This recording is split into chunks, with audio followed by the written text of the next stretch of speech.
So, and I was a little bit arrogant, because I'd been writing for so long. I think I kind of thought I knew everything. I was this typical, it was Eastman, and I, you kind of put up this kind of like arrogant shell because Mhm. you're actually really afraid, because there's like people from all over the freaking world and they're all amazing, and you feel like you're not worthy, so you put up this sort of. I think a lot of at least composers would do that. So I kind of thought I knew everything, and of course I knew nothing. But in the same way, that kind of gave me the strength to sort of do what I was doing. You know, when I graduated, from that point forward, I had to jump ahead to like where I landed. I had a long conversation with Steve Reich. So this would have been I was finishing grad school, so this would have been sort of mid 1990s at Cornell. I drove to New York to pick up Steve Reich and drive him to Ithaca because we were hosting him for a few concerts and then drive him back. He had asked to be driven for whatever reason. With flights to Ithaca, kind of it takes longer, so it was quicker to drive. So Stephen Stuckey, our teacher, said, "Hey, anybody want to drive to pick up Steve Reich?" I'm like, everyone looked at me because I had been working for him as a copyist, Oh, nice. right? So I picked him up, and for 4.5 hours up and 4.5 hours back, 9 hours, I got this lecture of when you graduate from this place, don't do what they tell you. They're gonna, don't look for a teaching job. I'm like, oh, is that what you're supposed to do?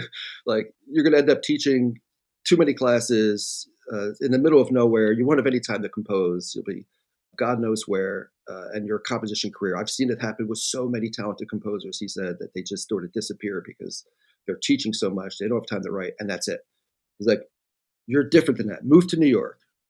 Don't do that. Don't start teaching until you have something to teach. Move to New York first. You can always work for him as a copyist. I was a copyist for him for many years. And he said, start your own ensemble. The public needs to see composers on stage playing their own music. It's important. And see what happens. So I did. So I did something that none of my friends did. I did Mm. not look for any teaching job at all.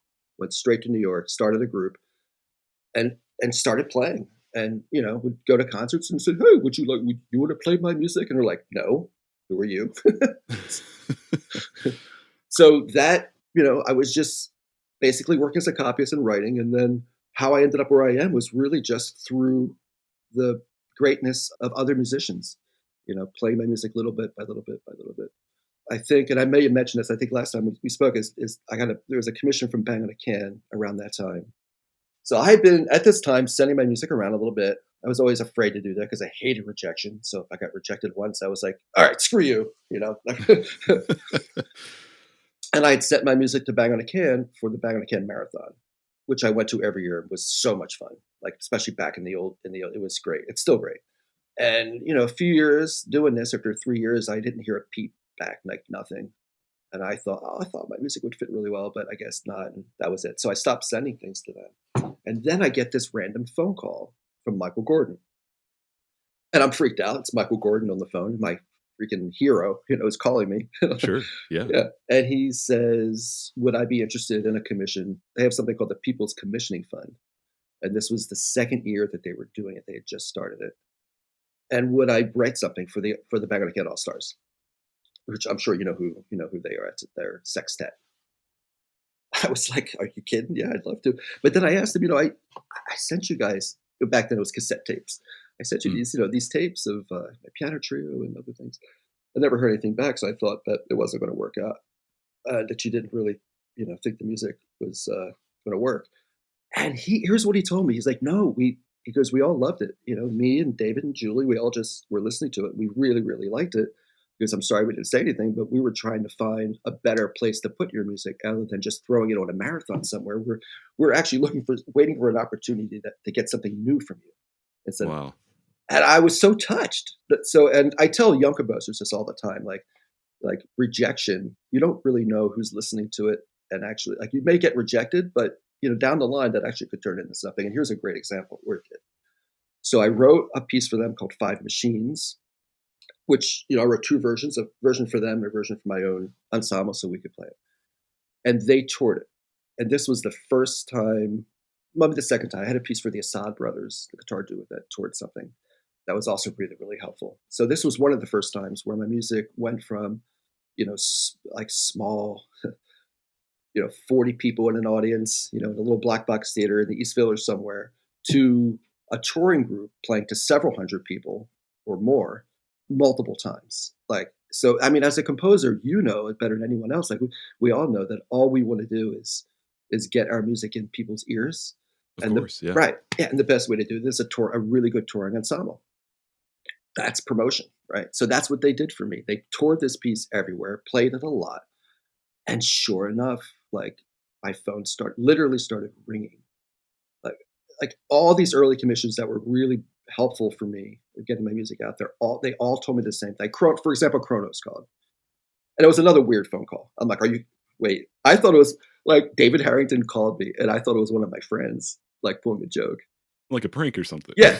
Yeah. Like, and I said, "Come on, Dominic. Like, I know it's you." He's like, "No, this is David Harrington, Kronos." I'm like, "Yeah, right." I went on, and he's like, and he was trying to convince me, and I'm like, "Oh crap, this really is David Harrington." He's like, "No, I heard Bang on a Can play your piece last night, and I'm calling to see if you would write something for us." And all those like bigger sort of commissions, like bigger, I mean, sort of like, groups that were touring groups, every single one of them, and there were 3 or 4 at the time, all told me the same story, that they heard Bang on a Can play my piece, recently. And that's why they were calling. So that one piece was, if you have to think of like a break, was it. So if you ask me, how did I get, I mean, that's the long answer. From where I was to where I am now, it was through the generosity and love of performers playing my music, right? And then other people hear it, and then they ask for music, and then they ask for music, and then they ask for music. It's touring. Like, playing something once or twice is fine, but when they play it 50 times, you have a much better chance, at sort of at making it. And I can trace it all back to that moment, really, of that one piece. Every time I see David, Michael, and Julie, I told them that story, like how they changed everything for me. I give them a big hug, and they're like, "No, but you wrote us a great piece, so."